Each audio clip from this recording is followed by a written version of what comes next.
Vivekananda Educational Institutions is a gateway to quality higher education. Admissions open now. Vaiko வெளுத்ததையெல்லாம் பால் என நினைத்து அயோக்கியர்களுக்கு கட்சியில் வாய்ப்பளித்தார் என மதிமுக முதன்மை செயலாளர் துரை வைகோ தெரிவித்துள்ளார்.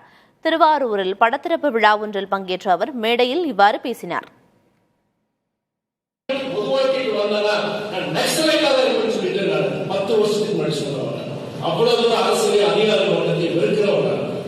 கடைசி காலத்தில் அசிங்கப்படக்கூடாது, அவருக்கு ஒரு தன்மானத்துக்கு ஒரு இழுக்கு வந்துடக்கூடாது, அவருக்காண்டி உங்களுக்காண்டி மறுமலர்ச்சி திமுக காரர்கள் அரசியல் பிடிக்காத அரசியலுக்கு வந்தவங்க ஒரு இயக்கம், எந்த இயக்கமாக அரசியல் இயக்கம் வந்தார் சார்.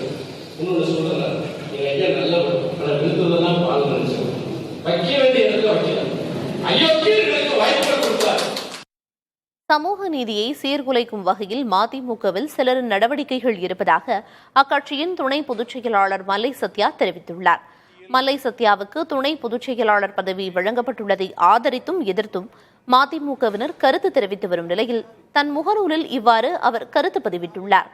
மாமன்னன் திரைப்படத்தில் வருவது போன்று மதிமுகவில் சிலர் சனாதன கருத்துக்களை பதிவு செய்திருப்பதாக குறிப்பிட்டுள்ள அவர் மதிமுகவில் 32 ஆண்டுகள் உழைத்து துணை பொதுச் செயலாளர் பதவிக்கு வந்திருப்பதாக தெரிவித்துள்ளார். Vivekananda Educational Institutions is a gateway to quality higher education. Admissions open now.